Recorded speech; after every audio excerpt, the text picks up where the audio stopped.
Universidade de Pernambuco, o conhecimento a serviço da vida.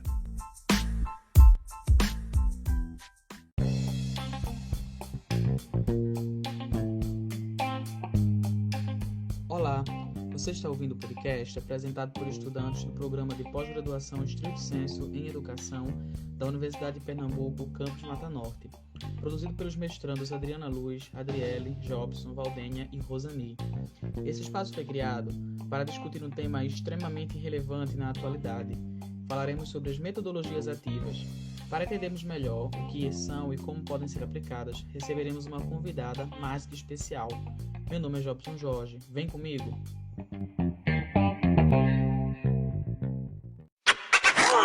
Olá, eu sou Adriana Luz, pedagoga, professora e mestranda em Educação pela UPE. Estamos aqui com Rosilene Oliveira, autora do e-book Metodologias Ativas, 35 estratégias para inovar suas aulas de forma simples e criativa. Ela é pedagoga, especialista em psicopedagogia e mestre em educação e diversidade. Atua na área educacional há mais de 20 anos. É funcionária pública no Instituto Federal de Educação, Ciência e Tecnologia, IF Sertão PE, com sede em Petrolina. Seja bem-vinda, professora Rosilene Oliveira. É um enorme prazer recebê-la no nosso podcast para dialogar sobre essa temática tão importante e atual, as metodologias ativas de aprendizagem.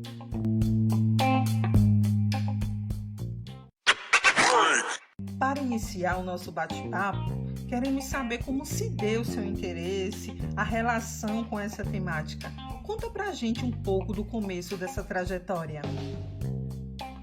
Olá, então agora eu vou falar quem sou eu e a minha trajetória na educação. Eu ingressei na Rede Municipal de Campo Formoso como professora efetiva em 1998, aos 19 anos. Naquele ano, eu fui designada a realizar as minhas atividades no interior de Campo Formoso, num lugar chamado Caixão. Fui lá no Caixão, um município sem estrutura nenhuma, na época sem energia elétrica, sem água encanada. Naquela época, de fato, naquele ano que eu me tornei professora. E por que eu me tornei professora lá em 98? Porque eu tinha uma formação na época no magistério e me deparei com uma realidade totalmente diferente, que é realizar uma atividade, realizar as minhas atividades, manhã, tarde e noite, com turmas multisseriadas, sem recurso nenhum. E no momento em que eu tinha que colocar em prática aqueles conhecimentos teóricos que eu aprendi lá na formação, mas que, de certa forma, não tinha uma relação direta com a minha prática.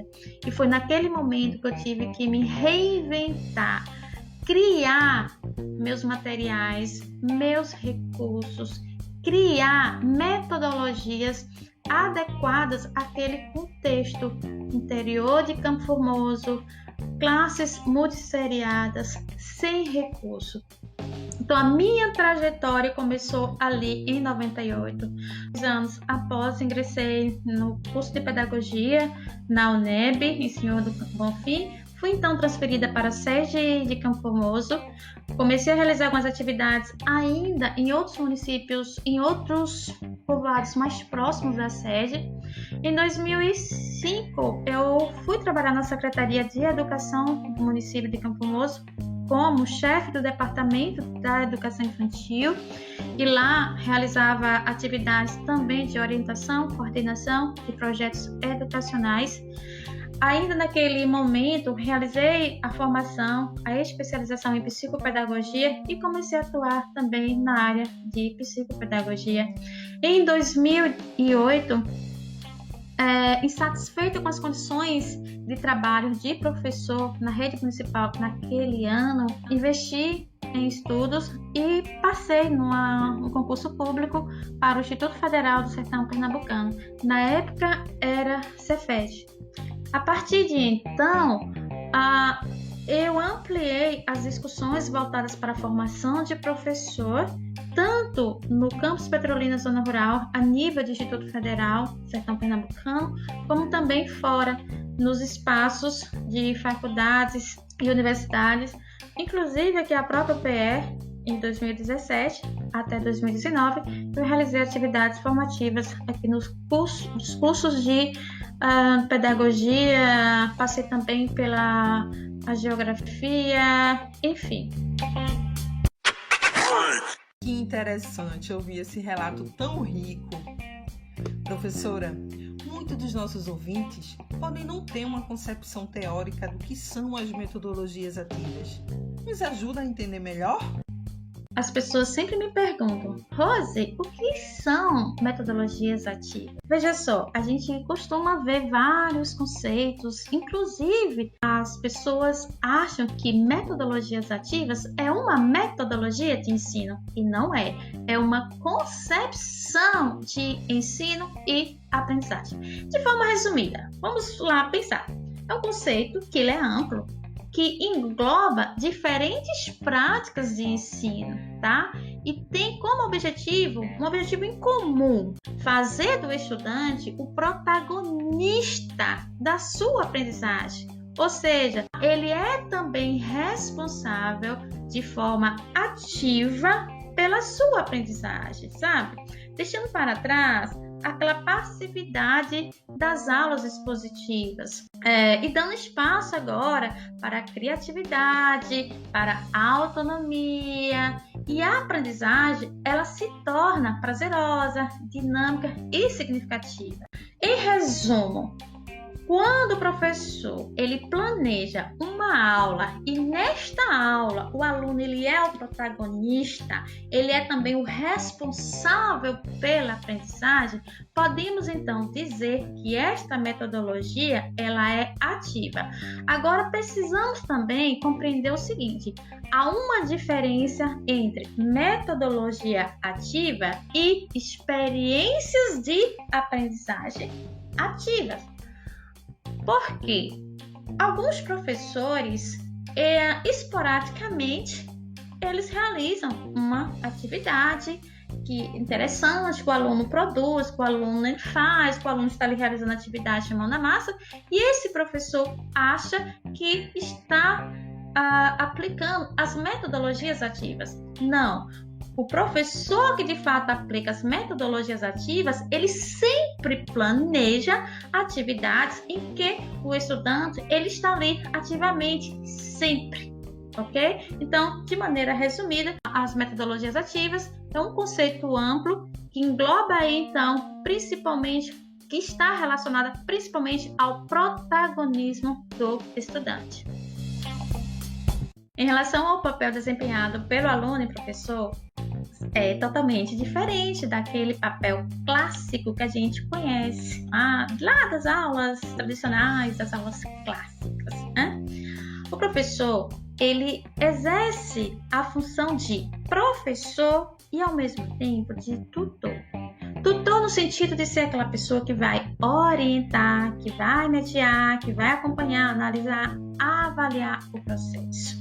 Então, o professor, ele vai mediar o processo de ensino e aprendizagem, ok? Então, aquele professor de antigamente que elabora 30, 40 slides, fica lá 2 horas fazendo a apresentação de forma passiva, só falando, os alunos escutando, já era, tá?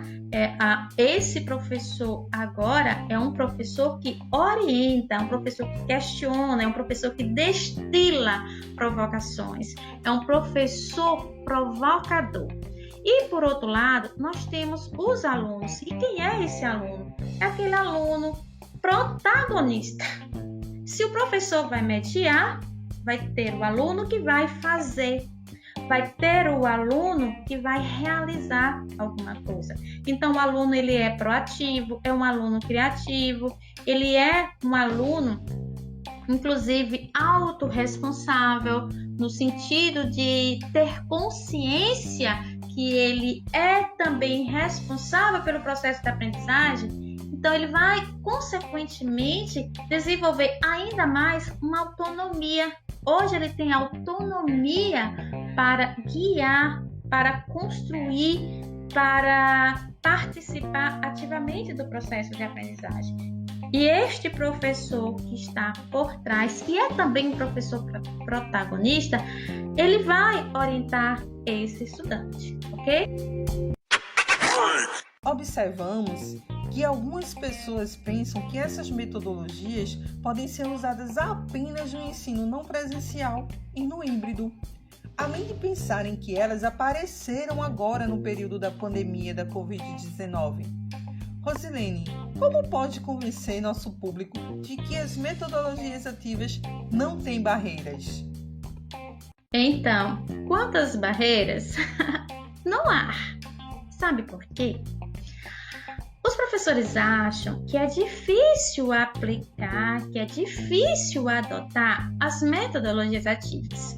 No entanto, sabe aquela atividade lá na sala de aula presencial em que o professor pega um conteúdo, divide a turma em grupo, para cada grupo o professor dá um cartaz, dá um material e lá entre eles um vai cortar imagens, um vai pesquisar, outro vai colar, outro vai organizar um esquema de apresentação, enfim.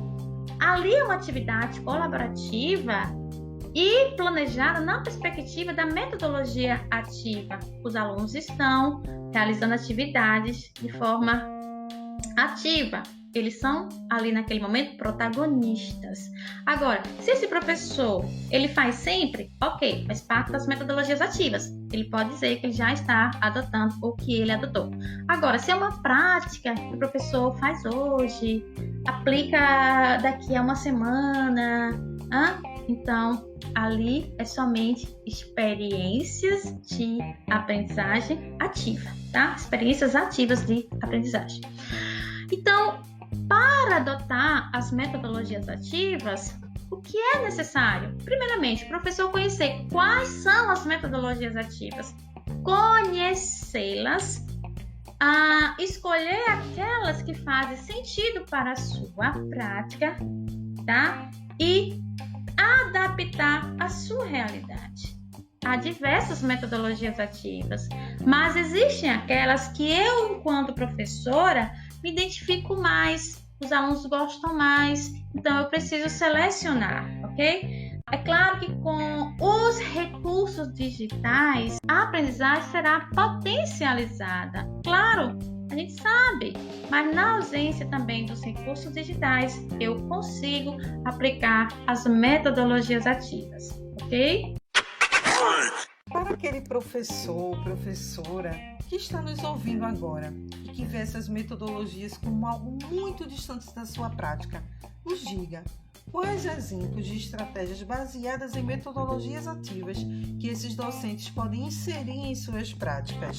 Então, há diversas metodologias ativas que nós, professores, podemos adotar. Por exemplo, instrução em pares, que é uma metodologia criada pelo professor de Harvard, em Harvard, o professor Eric Mazur.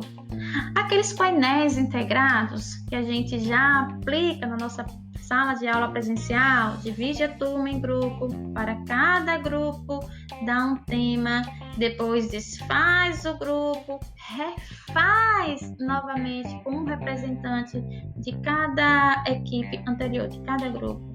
E aí no grupo os alunos vão apresentar a síntese ou a discussão do grupo anterior. Então a aula se torna muito prazerosa, muito participativa, tá? Outro exemplo de metodologia ativa, eu falei então da instrução em pares, dos painéis, a gente tem os painéis integrados, nós temos a sala de aula invertida, que o professor planeja atividades antes da aula presencial ou antes da aula online. O estudante vai escutar um podcast, ler um texto, assistir ao vídeo e realizar alguma atividade. E no momento que ele estará com o professor vai aproveitar para discutir, para problematizar, para aplicar um questionário, um quiz, ou discutir conceitos que os alunos não conseguiram compreender lá no momento antes da aula. Essa é a sala de aula invertida. Ela é maravilhosa para aplicar tanto agora no momento de pandemia, no momento de atividade remota, como também quando a gente retornar às atividades presenciais. Temos também a rotação por estação, que é uma metodologia muito bacana, muito boa para aplicar no presencial, é maravilhosa. E de forma online ou remota, também tem como a gente adotar essa metodologia. Inclusive, a gente pode criar uma rotação por estação usando o Google Forms. E a rotação por estação, tanto ela pode ser em grupo como individual. Aí nós temos as aprendizagens baseadas em projetos, aprendizagem baseada em problemas, aprendizagem baseada em investigação, aprendizagem baseada em fenômenos, aprendizagem baseada em times, enfim, são as aprendizagens baseadas.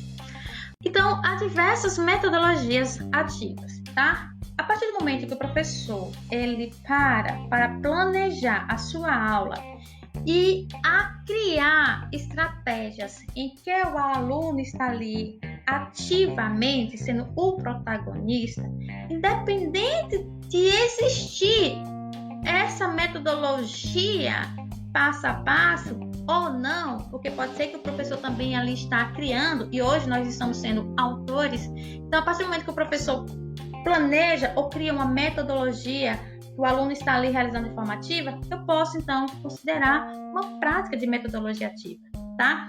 Então, dependendo inclusive da forma que eu planejo uma aula expositiva, ela pode também ser considerada uma metodologia ativa. Agora, tudo depende da postura do professor.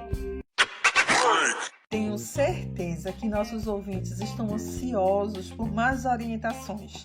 Que dicas daria para os professores e professoras que desejam aprender e adotar as metodologias ativas na sua prática docente? Diz pra gente, por onde começar?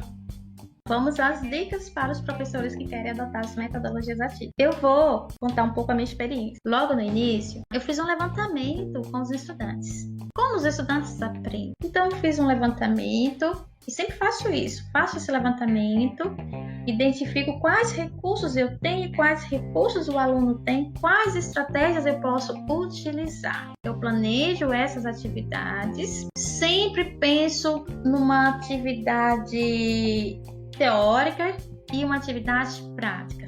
E os alunos adoram, porque eles participam de forma ativa, engajada, não fica aquela aula chata. Se o professor e os seus alunos têm acesso aos recursos digitais, têm acesso a um Wi-Fi, têm acesso a um celular, acesso a um computador, o professor consegue realizar diversas atividades. Então, ele conhecendo alguns recursos digitais, por exemplo, o Padlet, o Jamboard, que a gente utiliza muito hoje, o próprio Google Forms, a gente consegue fazer várias atividades gamificadas, uma rotação por estação no Google Forms. Aí o professor pode planejar, encaminhar o link lá no grupo do WhatsApp mesmo para os seus alunos, tá? O mesmo o professor pode fazer com o Padlet. O professor cria uma atividade, joga lá no Padlet, pede para os alunos realizarem, por exemplo, um mapa mental. O aluno vai fazer o mapa mental no seu caderno, tá? Pede para o professor, pede o aluno para tirar uma foto e postar lá no Padlet, tá? Então, são atividades simples que o professor pode realizar com os estudantes e tudo de forma ativa e engajada. Os alunos simplesmente adoram realizar essas atividades. Eu agradeço pelo convite e até a próxima. Professora Rosilene Oliveira, só agradecer por esse momento de tanta troca, de tanto aprendizado. Nossos ouvintes estão tão apaixonados quanto a nossa equipe pelo seu carisma, pelo amor que tem pela educação, pelo seu objeto de pesquisa. Gostaríamos de dizer que seus estudos e sua prática são uma inspiração para todos os docentes que estão na eterna busca por uma prática docente que foque no aluno e em suas demandas. Um forte abraço!